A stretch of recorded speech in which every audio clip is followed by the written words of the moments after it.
also, we've obviously looked at it from a sort of commercial development point of view. It's not all green fuzz and ecology. It is actually a scheme that stacks up in terms of development opportunities, and we've included a level of mixed use and residential development which we think is in keeping with New Barnet and actually responds to the needs for family homes, etc.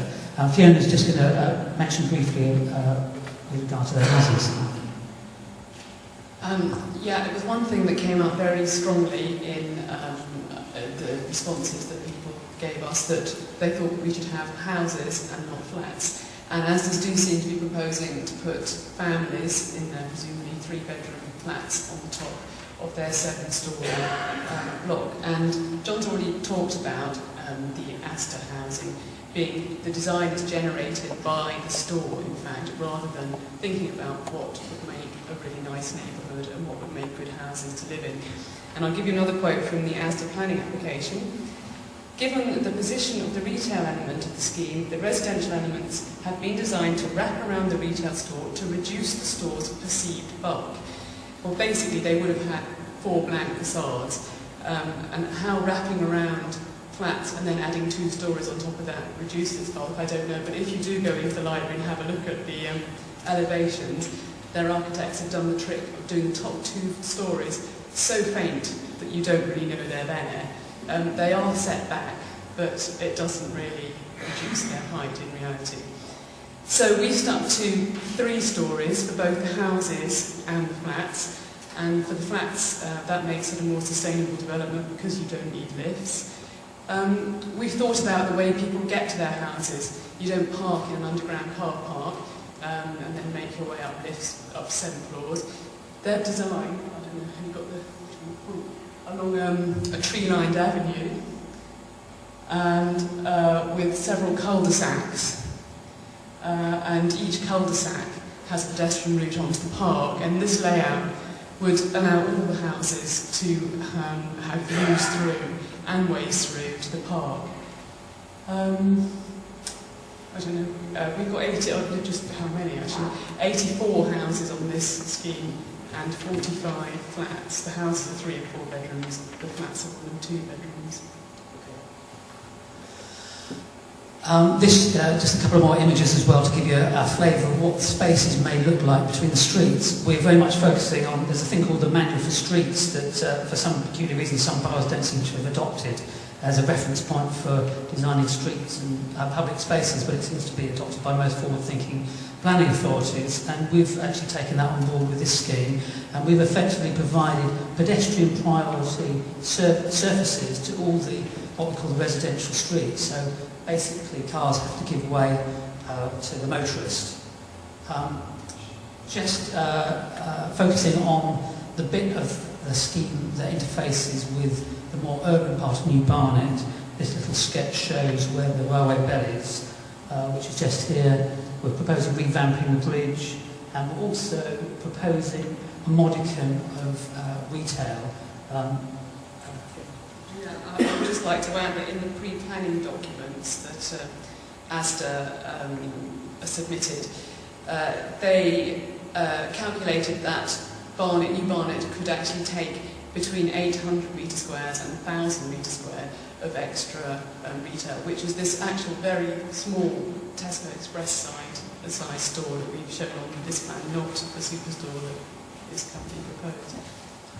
Okay, I just mentioned a few things about the frontage to East Barnet Road.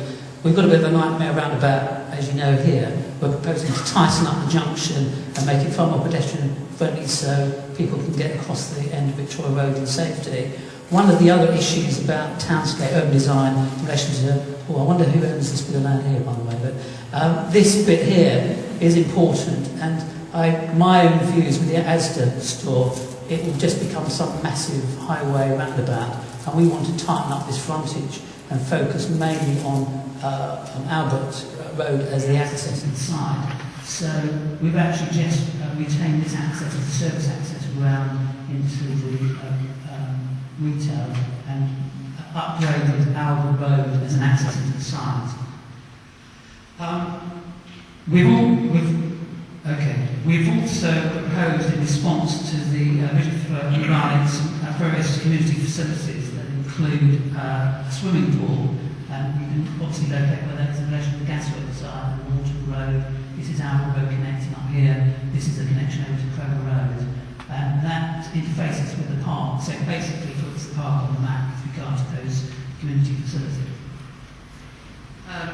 Yeah, that's one of the main differences in these schemes, that the ASDA scheme puts housing, and in fact part of the elevation is the warehouse onto the park, which is just blank for 3 stories. There's no active public space addressing the park. This building would give opportunities for playgrounds to spill out from the pool. It's a 33-metre pool with a training pool. There's wet play area outside. There could be a cafe, which would be a focal point for the park and for the pool. It would generally bring the park to life, and actually the park is called a recreation ground, so it makes it eminently suitable. Do you want to go on there? Just in conclusion, this is just an overview of the whole scheme, and as you can see, our red line boundary is not just ASDA site, it's the whole park and the adjacent residential areas. And we've just sort of summarised in terms of images the different elements that could be included within that. One of the most significant things is the fact that we have the Monksmead Brook that flows down here, and also Pym's Brook that comes down off the back of High Barnet, and we're proposing what we describe as unzipping the stream because it's currently in a culvert, and for some strange reason it seems to be left in the ASDA proposal. But it's generally a requirement of the Environment Agency that where you're redeveloping sites that you should restore watercourses to open riverbeds. So that is part of the sort of bigger ecological picture, which we could talk at some length, but we won't. Thank you.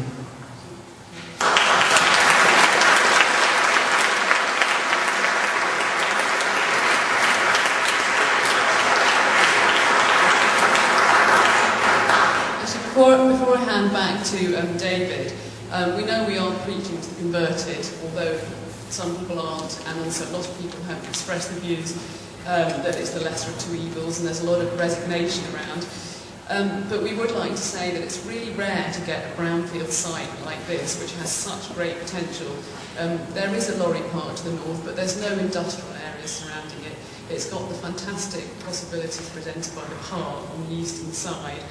And combining this with the fact that our survey showed that there's a need for so many facilities in this area, it would be such a shame to lose this opportunity and let the site be redeveloped by ASDA, rather than to get something which would really benefit our community and regenerate the area properly.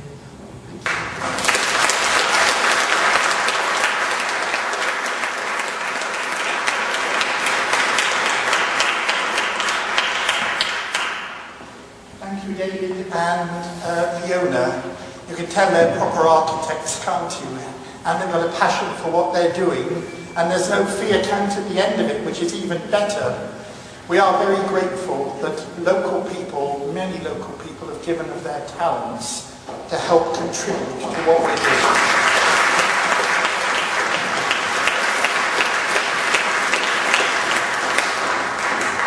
I'd now like to invite Teresa Villiers to say a few words to us.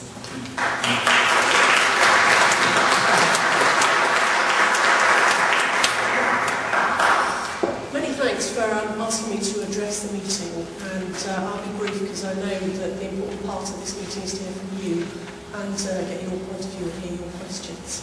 I'd like to first pay tribute to the work of the Save New Barnet campaign and the New Barnet Community Association. This has been an incredibly well organised presentation, hugely informative, and it reflects, I think, an enormous amount of work which must have gone on to get to the point and to make the presentations this evening. So I think this community is very well served by the volunteers from whom we have heard today.